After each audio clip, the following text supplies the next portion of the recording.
ডান্ডিয়ার প্রোগ্রামে থাকবে একজন লম্বা কোকড়ানো চুলওয়ালা মেয়ে, আর দ্বিতীয় একটি মেয়েও থাকবে, লম্বা সোজা চুলওয়ালা একটি মেয়ে।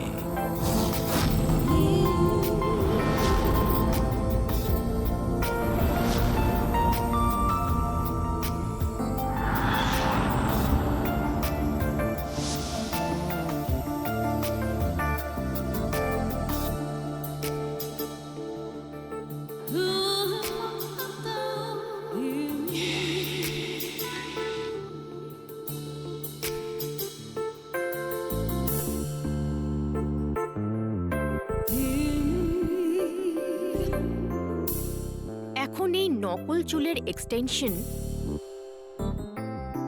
আসল বলে মনে হচ্ছে।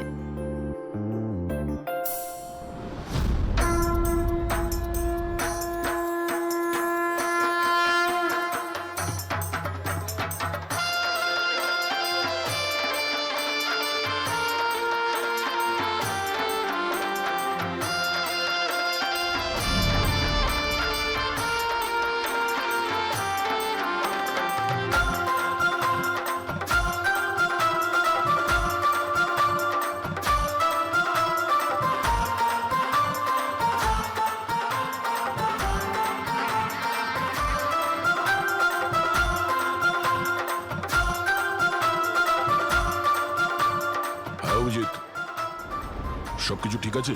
হ্যাঁ দয়া। Okay, fine.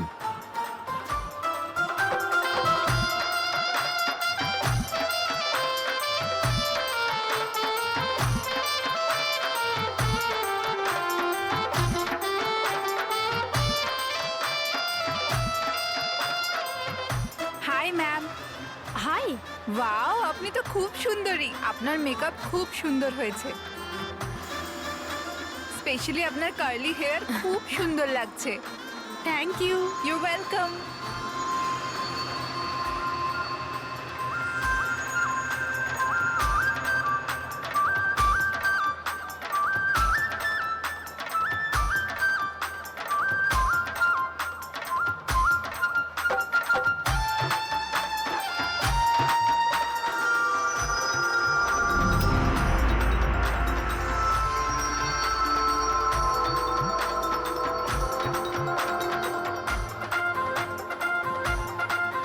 হাই।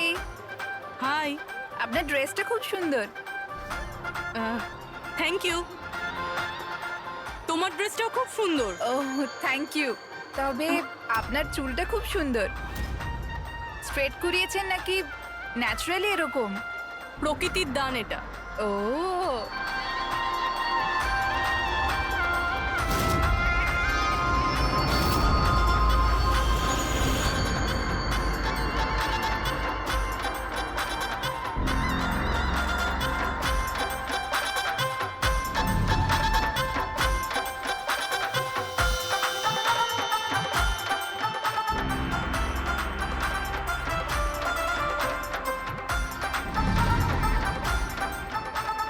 শোনো, আমার পাশে একটা ছেলে ডান্স করছে, একটু গন্ডগোলের মনে হচ্ছে।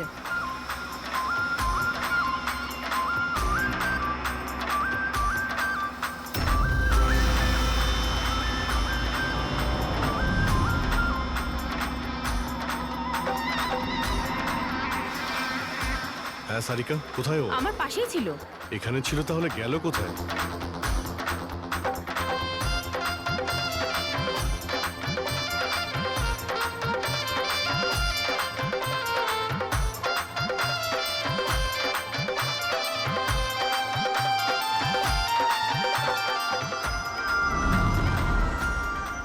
রবি, স্যার। তুমি যাও, আমি তোমার পিছনেই আছি, don't worry. Okay sir.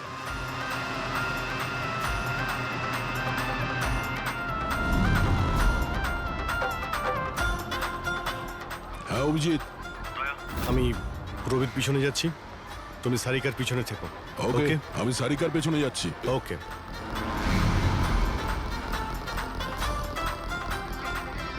Sarika, হ্যাঁ। ঘাবড়িও না, আমি তোমার পেছনে যাচ্ছি, তুমি নিশ্চিন্তে যাও। ওকে।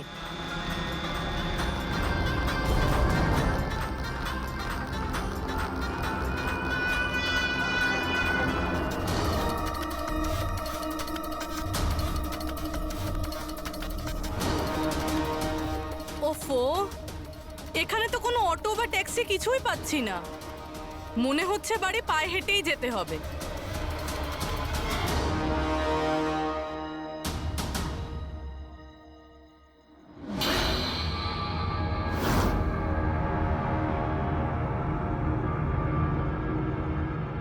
স্যার, কেউ পিছু নিয়েছে নাকি? না, এখনো পর্যন্ত কাউকে দেখতে পেলাম না।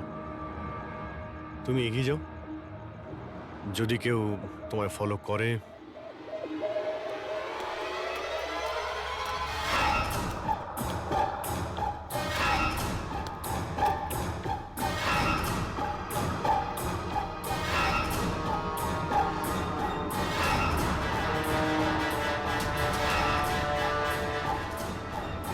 দয়া, আমার মনে হয় কেউ আমাকে ফলো করছে। কাউকে দেখতে পাচ্ছ? না সারিকা, অল ক্লিয়ার। ওকে।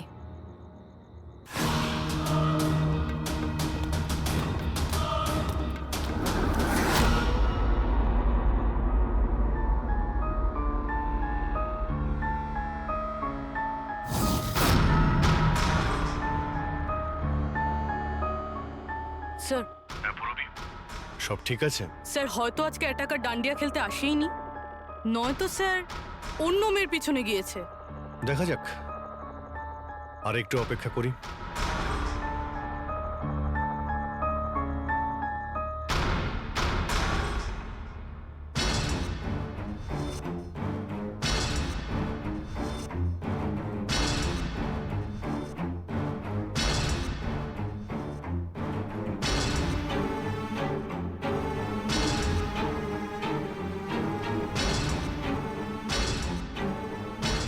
সারিকা, সব ঠিক আছে?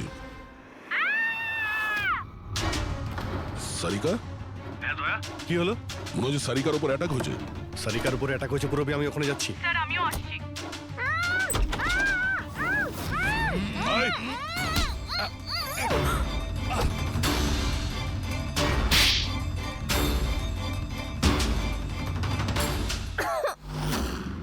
ও নো, সারিকা তুমি ঠিক আছো? হ্যাঁ, হ্যাঁ, আমি ঠিক আছি। হট!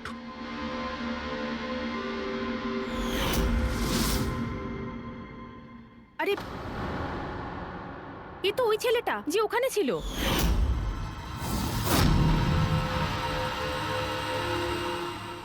চুল কাটার প্রচুর শখ তোর, হ্যাঁ? তোর জন্য সেলুন খোলাচ্ছি আমরা। বল, দিয়াকে কেন মেরেছিস? না না না স্যার, আমি কাউকে ঠিক মারিনি। কথা বলছিস? হ্যাঁ? না স্যার, আমি কাউকে মারিনি স্যার, সত্যি বলছি। মেয়েদের চুল কাটিস? হ্যাঁ, দেখি কি এসব। সাইনোফোলিমাস? সাইনোফোলেমাস? এটাতে তো মানুষ বড় জোর সেন্সলেস হতে পারে, মরে যেতে পারে না। স্যার, আমি বলেছিলাম তো স্যার, আমি কাউকে মারিনি। আমি শুধু মেয়েদের অজ্ঞান করবার জন্য এটা ব্যবহার করতাম, যাতে করে ওদের চুলগুলো ভালোভাবে কাটতে পারি। দিয়াকে মেরেছিস কিভাবে? হ্যাঁ, স্যার, আমি মারিনি স্যার, বিশ্বাস করুন, আমি মারিনি। আচ্ছা সারিকা, আচ্ছা এটা কি পসিবল যে এই কেমিক্যালস দিয়ে দিয়ার খুন হতে পারে? যদি ওর এতে অ্যালার্জি থেকে থাকে তাহলে সেক্ষেত্রে ওর মৃত্যু হতে পারে, আদারওয়াইজ। তাহলে দেখো একবার টেস্ট করে কি জানতে পারা যায়। হ্যাঁ, টেস্ট করে দেখছি। আর তুই চল, তোর বিরুদ্ধে চুল কাটা হবে, চল। আচ্ছা পুরবি কোথায়? ওর তো এখানে আসার কথা ছিল। পুরবি তো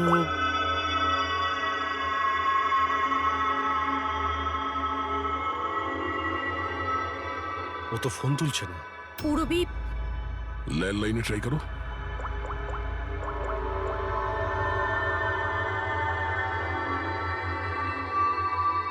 রিং হয়ে যাচ্ছে।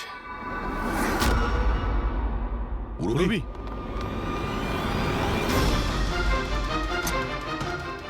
পুরবি, আচ্ছা অপরাধী তো আমাদের সঙ্গে ছিল, তাহলে এগুলো করলো কে? তার মানে দুজন রয়েছে। আর দুজনে একই রকমের অপরাধ করছে। পুরবি, রবি, ঠিক আছো? কি হয়েছিল? স্যার, ঠিক ওই রকমই হয়েছে। প্রথমে বাড়ির লাইট চলে গেল, আর তারপর আমার চোখে একটা তীব্র আলো পড়লো, আর আমি অজ্ঞান হয়ে গেলাম। কি? কিন্তু স্যার, এই সব কিছু কিন্তু একটা মেয়ে করছিল। মহিলা? ওখানে ছেলে আর এখানে মেয়ে, ব্যাপারটা কি? কোনো ব্যাপার না, চুল তো কেটে নিয়েছে, এবার এই কাটা চুল দিয়েই ওকে আমরা খুঁজে বের করব।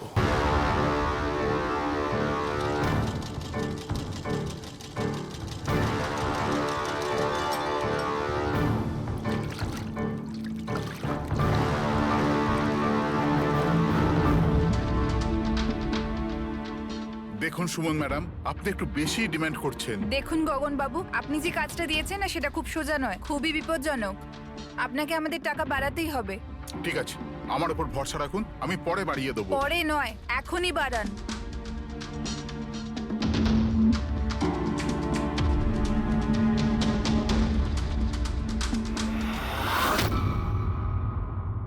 এটা কি গগন স্যার?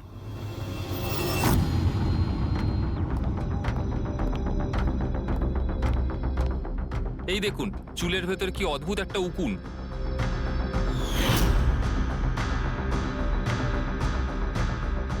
আগে কখনো এরকম উকুন দেখিনি। আর দেখবেও না, কারণ এই উকুনগুলো সিআইডির হয়ে কাজ করে, আর এর নাম হলো মাইক্রোস্কোপিক ট্র্যাকিং ডিভাইস। আর এই জন্যই আমি তোমাকে আমার চুল কাটতে দিয়েছি, যাতে এটার সাহায্যে এখানে পৌঁছতে পারি আর জানতে পারি আসলে ব্যাপারটা কি।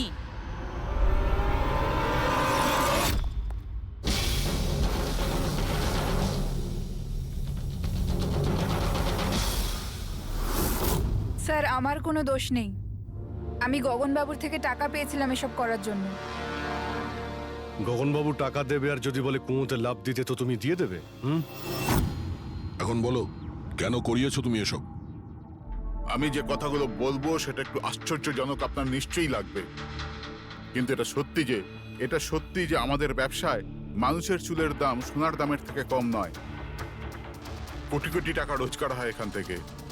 উইক্স, হেয়ার এক্সটেনশন, নকল আইল্যাশেস, ফার্টিলাইজার আর অ্যামিনোসিডের মতো প্রচুর জিনিস তৈরি হয়। স্যার, আপনি ভাবতেও পারবেন না যে এই চুল দিয়ে কি কি তৈরি করা যায়। হ্যাঁ, ঠিক আছে ঠিক আছে, তুমি অনেক জ্ঞান দিয়েছো, কাজের কথা এসো।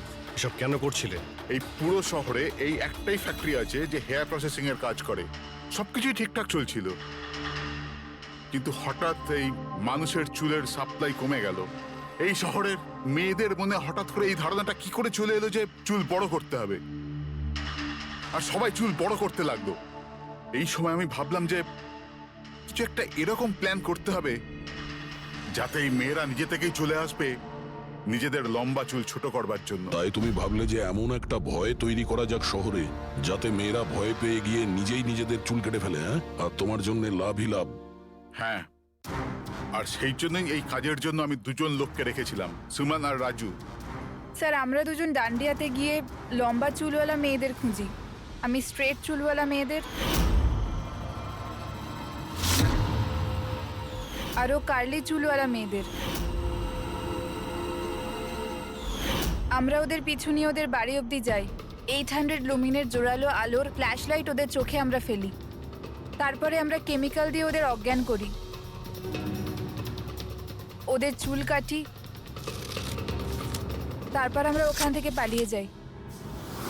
ঠিক আছে, এটা তো বুঝলাম কেন আর কিভাবে করতে, কিন্তু এইসব করতে গিয়ে দিয়াকে খুন করলে কেন? স্যার, আমি মারিনি ওকে, জানি না কি করে মারা গেল। হয়তো সেই সমস্ত কেমিক্যালের জন্য, যা দিয়ে তোমরা মেয়েদের অজ্ঞান করতে। হয়তো ওই কেমিক্যালের জন্য ওর অ্যালার্জি হয়, আর তাতেই ওর মৃত্যু ঘটে। স্যার, আমি কি করে জানবো যে ওর অ্যালার্জি ছিল? আর এরকম আপনারা আমায় মিথ্যে খুনের মামলায় গ্রেফতার করতে পারেন না।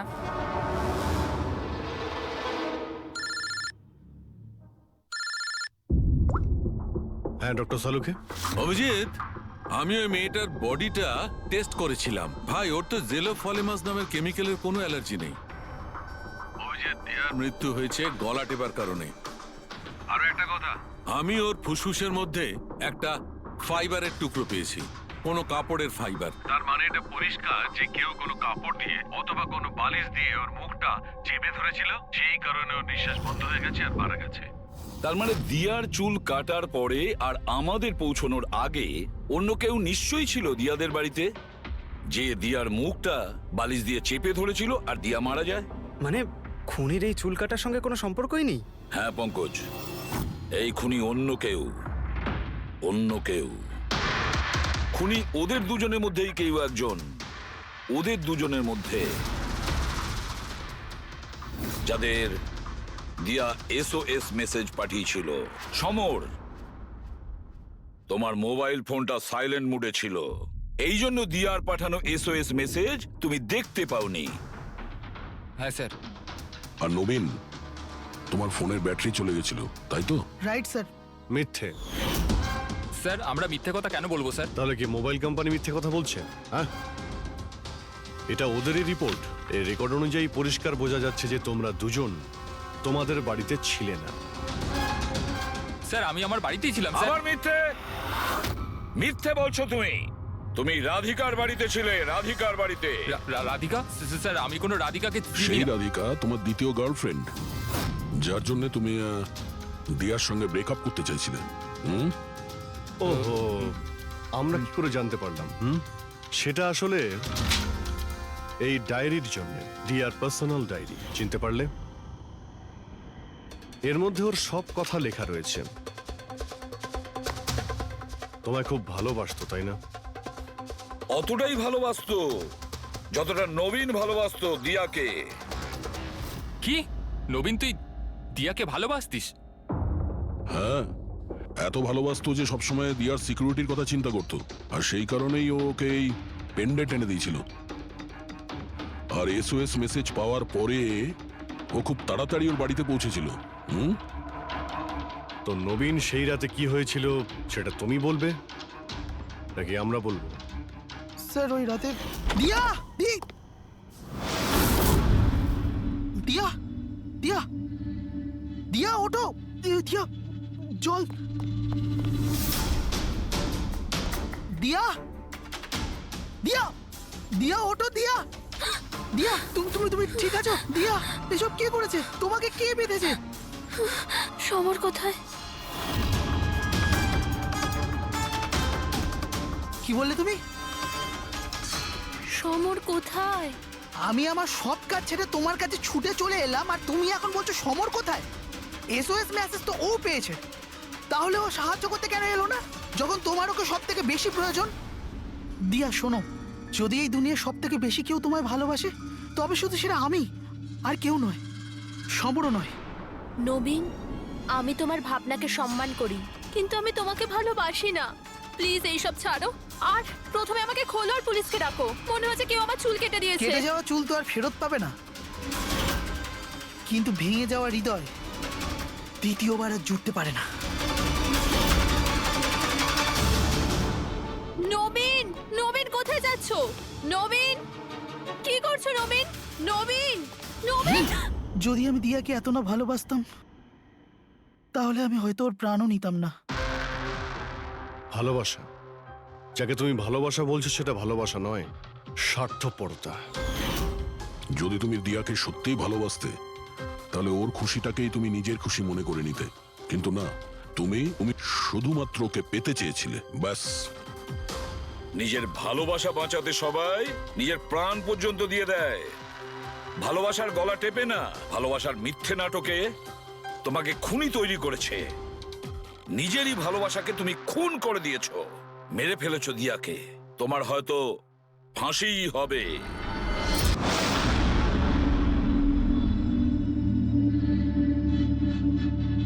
ও গড, এই পলিউশনও না আমার স্কিন খারাপ করে দিচ্ছে। এই দেখো পিম্পল বেরোচ্ছে। উফ।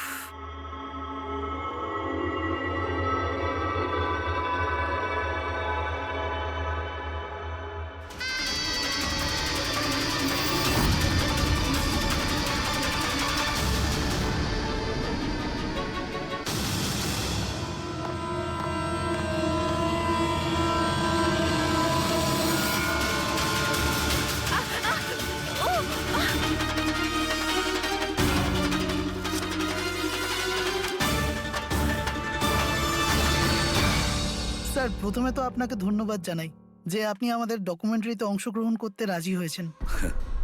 স্যার যেমনটা আপনি জানেন আমরা আমাদের ডকুমেন্টারির সাহায্যে সিরিয়াল কিলারদের সাইকোলজি মানে এদের মনোবিজ্ঞানকে ভালোভাবে জানার চেষ্টা করছি। স্যার তাহলে আপনি এ ব্যাপারে কি বলবেন? দেখুন, সিরিয়াল কিলার একজন বিশেষ ধরনের অপরাধী, বিপজ্জনক অপরাধী। এমনি সাধারণ আসামিরা, ওদের কাছে কোনো মোটিভ থাকে, কোনো কারণ থাকে খুন করার জন্য, কিন্তু সিরিয়াল কিলার না, ওদের কাছে কোনো মোটিভ নেই, শুধু নিজেদের শখ পূরণ বা এন্টারটেইনমেন্টের জন্য খুন করে। ওরা প্রায় লোকেদের ওপরে বা পরিস্থিতিকে নিজের গ্রিপে রাখার চেষ্টা করে, আর তাছাড়া নিজেদের সিরিয়াল কিলিং ওষুধের ওপরেও অ্যাপ্লাই করে দেখে, তারপরে মানুষের ওপরে। আচ্ছা, এটা কখনো বলা যায় না যে ও কাকে বা কোন কোন লোককে নিজের শিকার তৈরি করবে। সে ছেলেও হতে পারে, মেয়েও হতে পারে, সে এজেড বা ইয়াংও হতে পারে। কিন্তু একটা ব্যাপার আছে যেটা ওদের প্যাটার্ন হয় কিলিং এর, সেটা 2-3-4টে খুনের রিপোর্ট দেখার পরেই সেটা বোঝা যায়, আর তখনই আমরা আস্তে আস্তে ওদের পিছু নিতে পারি, তার আগে নয়।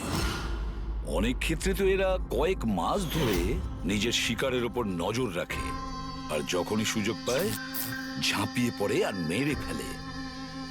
এই কারেন্ট কি করে চলে গেল?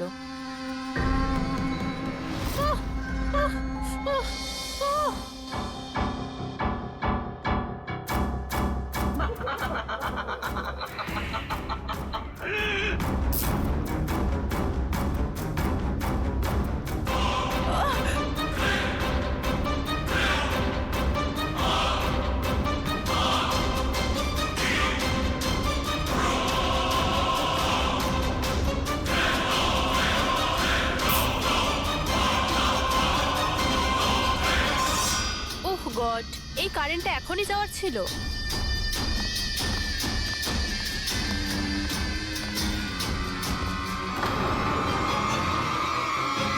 আহ, কে? আহ, উফ।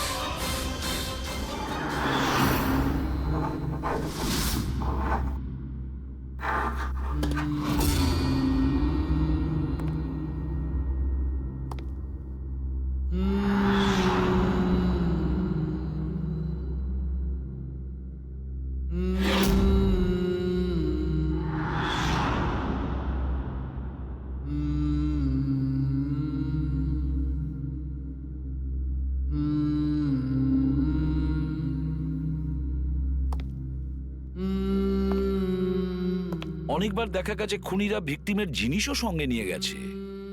ভিকটিমকে খুন করার পরে হয়তো নিজের জয়ের মেডেল ভেবে, যে কোনো জিনিসই হতে পারে। কোনো মহিলার ঝুমকো দুলও হতে পারে, বা আংটিও হতে পারে, আবার কোনো নখও হতে পারে, এমনকি ভিকটিমের চুলও হতে পারে, মাথার চুলও।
আমার চুল?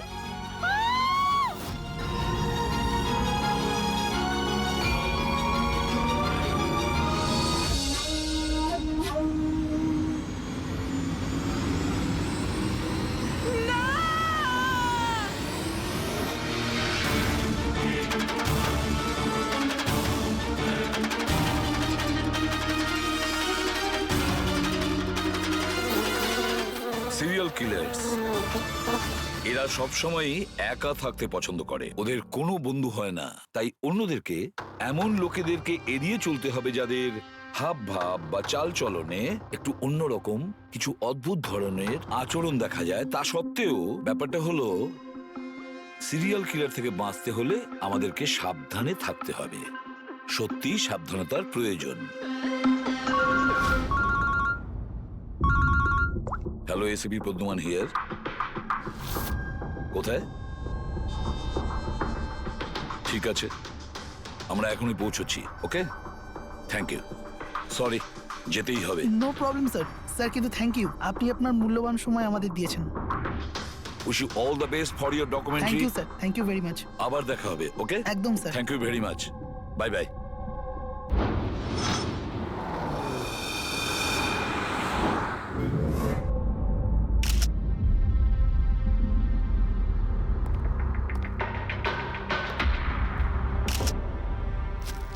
নিয়ে যাও। সালুকে দেখে কি মনে হচ্ছে?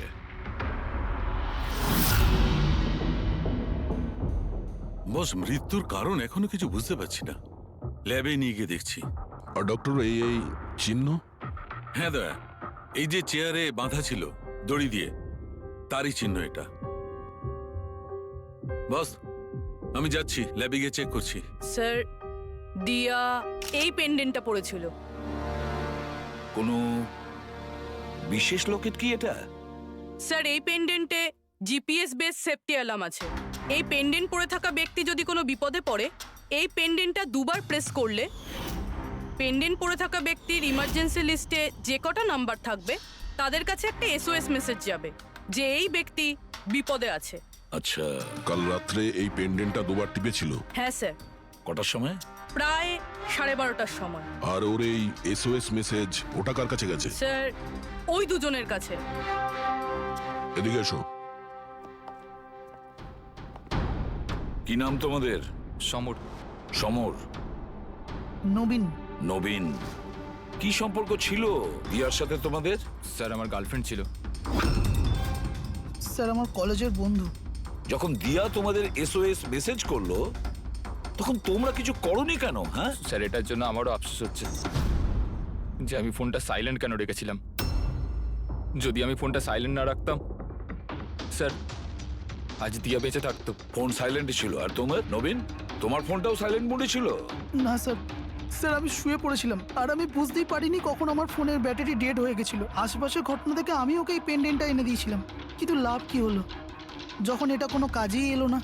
ওই ঘটনার ব্যাপারে বলছো? ওই যে চুল কাটা গেছে ওই মেয়েদের? হ্যাঁ স্যার। হ্যাঁ স্যার, এরকম ঘটনা অনেক ঘটেছে এই চত্বরে। এই দিয়ার মতো অনেক মেয়েরই চুল কাটা হয়েছে, কিন্তু কাউকে হত্যা করা হয়নি। আর লোকে তো এটাও বলছিল যে কোনো আত্মাটাত্মার চক্কর আছে। কি বললে তুমি? ভূত, আত্মা? আমি বলছি না স্যার, লোকেরা বলছে।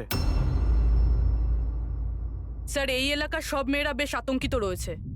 সূর্য ডোবার আগেই নিজেদেরকে বাড়িতে বন্দি করে নেয়।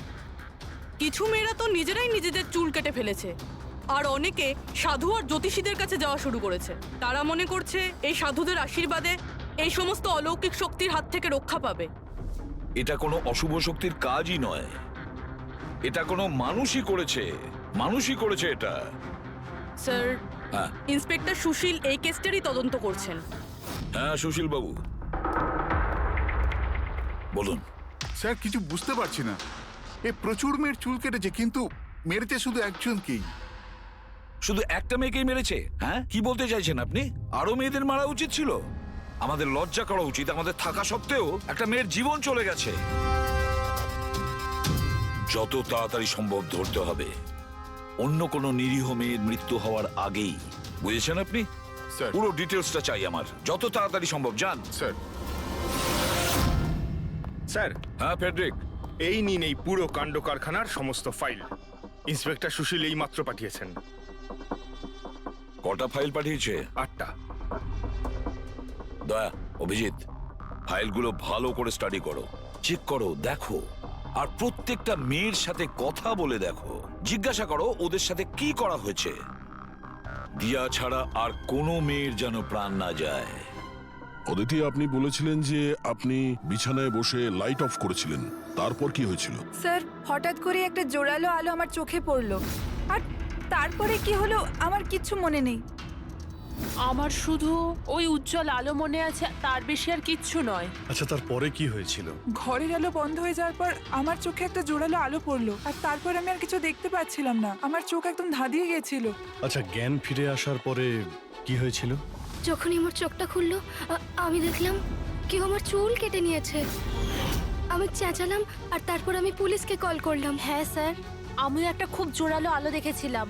যেরকম টিভিতে দেখেছিলাম সব মেয়েদের সাথে হয়েছে, ওরকম আমার সাথেও হয়েছে। ওই ভূতটা আমার চুল সব কেটে দিয়েছে। ভূত নয়, অপরাধী। এই এই আপনার হাতে কি রয়েছে? স্যার, আমার চুল। আপনার চুল? ও অপরাধী তোমার চুল কেটে নিজের সঙ্গে নিয়ে যায়নি? না তো।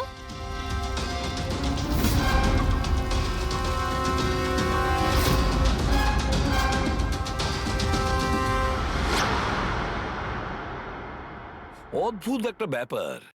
এই আসামি যে যে মেয়ের চুল কেটেছে সেই চুলগুলো নিজের সঙ্গে নিয়ে গেছে, কিন্তু এই 4টে মেয়ের চুল কেটে চুলগুলো বাড়িতেই ফেলে গেছে। এটা কেন আসামি করলো আর কেন? স্যার, হতে পারে যে ওদের ওপর হামলা হয়নি, ওরা এগুলো এই নিউজে দেখেছে, তাই পাবলিসিটির জন্য এমন ভাব দেখাচ্ছে যে ওদের ওপরেই হামলা হয়েছে। স্যার, দুটো মেয়ের মানসিক অবস্থা খুব একটা ভালো নেই। ওদের ভুল ধারণা হয়েছিল ওদের সঙ্গে এরকম কিছু হয়েছে, কিন্তু সেরকম কিছু হয়নি। তার মানে শুধু 4টে মেয়ের ওপরে হামলা হয়েছে? অদিতি, বাণী, চিত্রা আর ঈশা। Yes sir. একটা কাজ করি আমরা আবার নতুন করে শুরু করি যেখান থেকে এসব শুরু হয়েছিল। ক্রাইম লোকেশনের ফটোগ্রাফ, প্রমাণ, যা কিছু পাওয়া গেছে ওখান থেকে সব কটা ভালো করে চেক করো দ্বিতীয়বার। কিছু না কিছু আমরা নিশ্চয়ই ছেড়ে গিয়েছি, যেটা এবারে আমরা পাবো।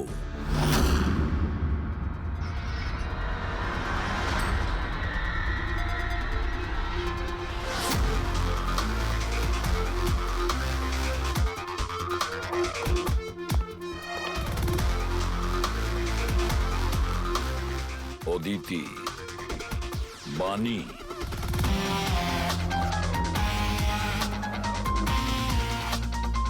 চিত্রা, ঈশা।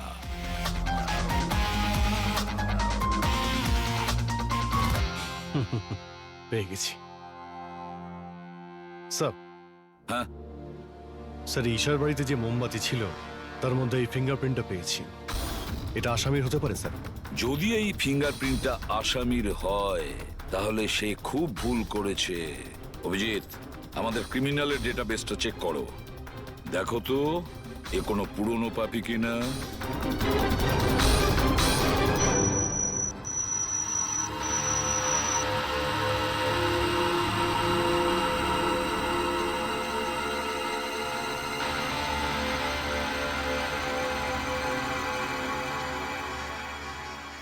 স্যার, হ্যাঁ বলো। স্যার, এ তো পুরনো পাপি, কিন্তু 17 বছর বয়স।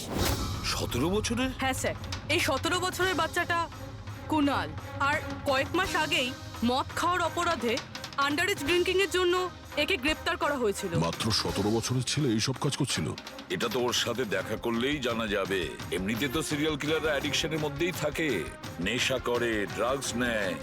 এ থাকে কোথায়? স্যার, এ চুনাপট্টিতে থাকে। চুনাপট্টি? তাহলে আর দেরি কেন, দেখা করে আসো ওর সাথে চুনাপট্টিতে। বিশ্বাসই হচ্ছে না, একটা 17 বছরের ছেলে এইসব কাজ করছে কি করে?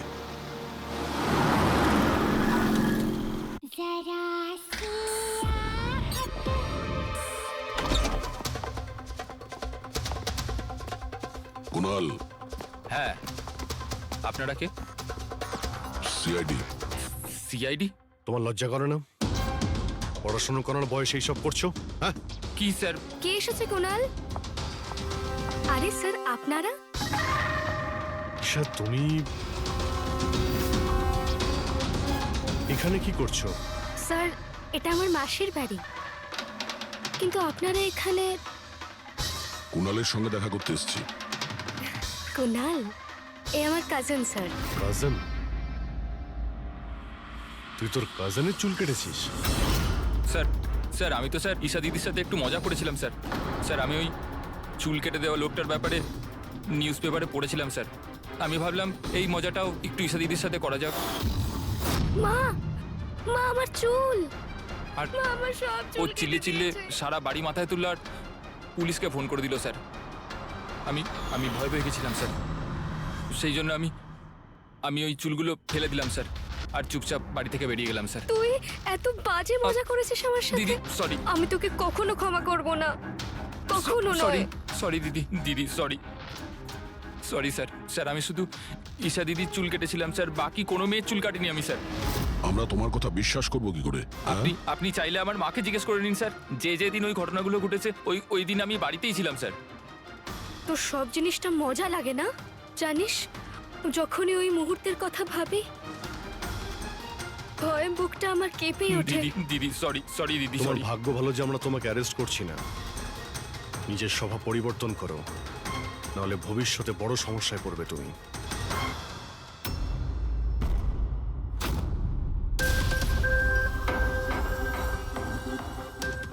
সমস্ত সিরিয়াল কিলার বা সিরিয়াল অ্যাটাকার নিজের ভিকটিমকে একটা প্যাটার্নে চুজ করে। হ্যাঁ ঠিকই বলেছো দয়া।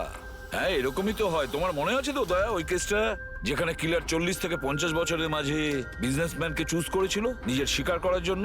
হ্যাঁ স্যার, একটা কেসে স্যার সিরিয়াল কিলাররা তাদেরই টার্গেট করতো যাদের কাছে লাল গাড়ি আছে। ঠিক ওই রকমই এই মেয়েগুলোর কেসেও একটা ফিক্সড প্যাটার্ন আছে। স্যার সব মেয়েদেরই বয়স প্রায় 20 থেকে 35-এর মধ্যে। আর এরা সবাই ইন্ডিপেন্ডেন্ট ছিল স্যার, চাকরি করতো আর বাড়িতে একলা থাকতো। সবচেয়ে ইম্পর্টেন্ট কথা, প্রত্যেকের চুল কিন্তু লম্বা ছিল। ছোট চুল আছে এরকম কোনো মেয়েরই চুল কাটা হয়নি। সেটাই তো মেন প্যাটার্ন, লম্বা চুলওয়ালা মেয়েদেরইও বেছে নিত। কিন্তু স্যার এর মধ্যেও কোনো বিশেষ পছন্দের ছিল না ওর। এই বানি আর দিয়া ওদের কোকড়ানো চুল ছিল, অদিতি আর চিত্রা ওদের চুল সোজা ছিল। এই যে সিরিয়াল কিলাররা হয় না স্যার, ওরা স্পেসিফিক হয় নিজের পছন্দের বিষয়ে। হ্যাঁ একটা ব্যাপার কমন, এই সব মেয়েদের পাশেও ক্যান্ডেল রেখে গেছে। হ্যাঁ এই নটটা দয়া, একটা ব্যাপার নোটিশ করেছো তুমি? কি হয়েছে স্যার?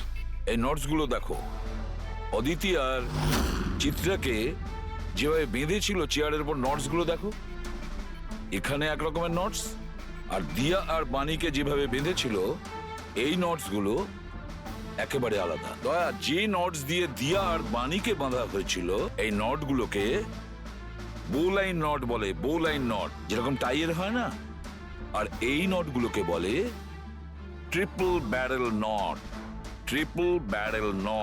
কেউ কাউকে যদি বাঁধে স্যার, তাহলে তো একই রকম গিট ব্যবহার করবে, কিন্তু ও দু ধরনের গিট ইউজ করেছে। এটা মনে হচ্ছে যে আমাদের ভুল বোঝানোর চেষ্টা করছে, কিংবা এর মানসিক পরিস্থিতি ঠিক নয়, স্কিউজোফেনিক আছে ওর। হ্যাঁ কিন্তু দয়া, সবার আগে আমাদের এটা জানতে হবে ও শিকারগুলো বাছে কি করে আর কখন বেছে নিত, আর ও শিকার বেছে নিত কোন জায়গায়। হয়তো সব মেয়েরা একই অফিসে চাকরি করত, একই জিমে যেত বা একই বিউটি পার্লারে যেত, কোনো না কোনো একটা সূত্র নিশ্চয়ই আছে, আর যেটা এদের সবাইকে এক করে দিয়েছে। কিন্তু কি? স্যার এই দিয়ার বন্ধু সমর আর নবীন, ওদের বক্তব্য যে রাতে দিয়া খুন হয় ওই রাতে ওরা নাকি ডান্ডিয়া খেলতে গেছিল প্রেমাল গ্রাউন্ডে। প্রেমাল গ্রাউন্ড? হ্যাঁ স্যার, চিত্রা ওখানেই গেছিল ডান্ডিয়া খেলতে, যেই রাতে ওর চুল কাটা হয়েছিল। অদিতি আর বাণী, খোঁজ নাও তো পঙ্কজ যে ওরা প্রেমাল গ্রাউন্ডে গিয়েছিল কিনা।